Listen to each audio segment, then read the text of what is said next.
But one farmer says, seems to me there was a tea party in Boston that was illegal too. I have directed Secretary Connally to suspend temporarily the convertibility of the dollar into gold. We shall seek to establish and maintain a dollar which will not change its purchasing and debt-paying power during the succeeding generation. As anguished shrieks rose up from the floor of the New York Stock Exchange. Government credit and government currency are really one and the same thing. A reserve of gold and a small reserve of silver. So, and I said, well, what if it does happen? And he says, well, price will solve everything. I said, thanks, give me the gold. Why do central banks hold it? Well, it's a form of reserves. So why don't they hold diamonds? Well, it's tradition, long-term tradition. Well, some people still think it's money. Welcome back to the Junius Maltby channel. A story broke earlier today that I became aware of, and it's obviously something we have to share here on the channel. The news made its rounds through various websites all over the internet, and it's varying between 2 to 14 hours old, so you could say, yes, this is a fairly recent development, this story, and it's regarding the Central Bank of Uzbekistan introducing a parallel currency, gold. And to me, this is just another testament to the shift, the changes taking place in the global economy. We are seeing everybody come up with solutions to a common problem, to a common enemy. The fractional reserve fiat banking empire that has destroyed and debased currencies around the world over the course of the last 50 years, ever since the breakdown of Bretton Woods. We've covered it recently, even in discussing cryptos linked to gold, with the most recent video and interview with Aris Gold. And of course, throughout the life of this channel, we have covered the importance of implementing gold into the world economy, to the end user, to you, to myself, for the exchange of goods and services so that people can save and preserve their wealth over time and be insulated from the destruction that is caused by massive inflation, massive money printing. And we know that's only going to continue. The causes that destroy our currencies, there is nothing in sight that shows it's ever going to be curbed or abated. It's only going to continue. So it's obvious that solutions like this begin to prop up as people are trying to escape that poison of inflation. So let's read this article. It's from a familiar name, Jan Nieuwenhuis.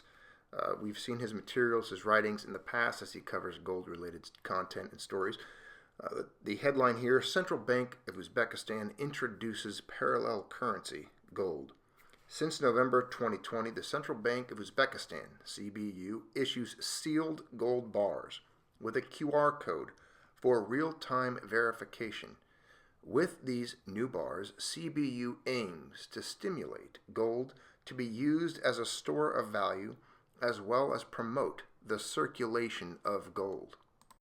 More and more governments and central banks around the world are promoting gold as a store of value. Not surprisingly, as gold has proven to preserve its purchasing power over thousands of years, and it's becoming ever more clear the future of fiat currencies is shaky. Yes, central banks are aware of this.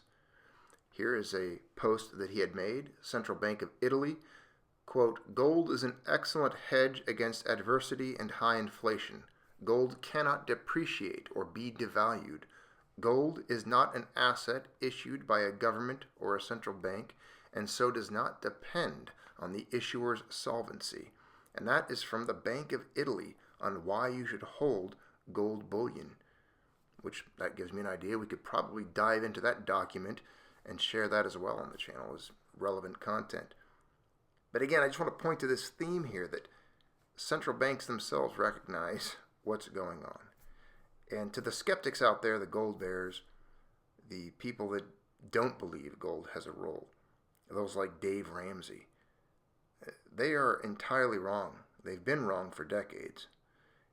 And it's going to be costly. The mistake of not taking positions in gold at this juncture in history will be detrimental to those who choose that path. The above statement from the Central Bank of Italy should be interpreted as a warning. Money issued by central banks has counterparty risk and can lose its value, while gold retains its value. The development of central banks promoting gold is a slow shift from Plan A, fiat, towards Plan B, gold, as I have written about, and then he includes 3 links that can direct you to further writings of his.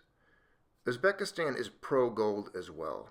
Roughly 57% of CBU's international reserves consist of gold, and since November, CBU is incentivizing to population to buy gold as a store of value through its innovative gold bars. The new gold bars issued by CBU have a special protective packaging, which includes 3 security layers, a unique serial number, a QR code for real-time digital authenticity verification, and a membrane that changes color when broken.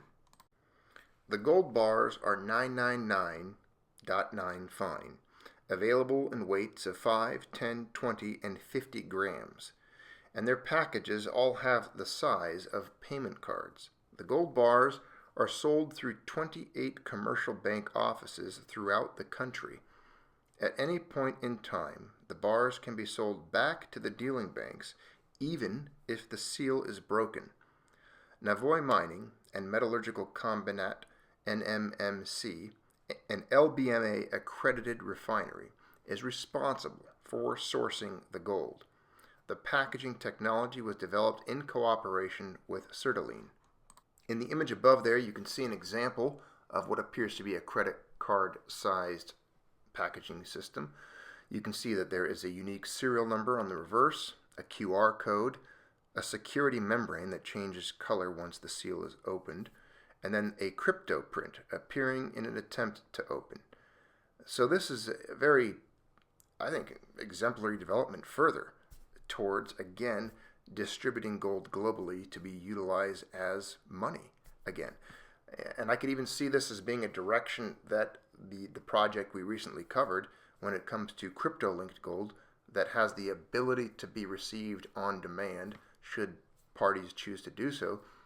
This is definitely an avenue I could see that or envision that as taking for the flow of gold or the redeemability of gold that is tokenized somehow in a blockchain secure. Again, this is an exciting time. We are living in a time where for once gold is again assuming its role. It's finding its legs. It's being recognized once again. Previously, CBU only sold commemorative gold coins of 1 troy ounce, but 1 troy ounce of gold is worth a fortune for an average citizen in Uzbekistan. Through the new bars in small weights and the buyback guarantee, CBU aims to make gold accessible to more people as a savings instrument and for large payments. From CBU. The Central Bank of the Republic of Uzbekistan commences the sale of gold bars through commercial banks to expand the investment and savings opportunities of the population as well as to promote the circulation of precious metals in the country.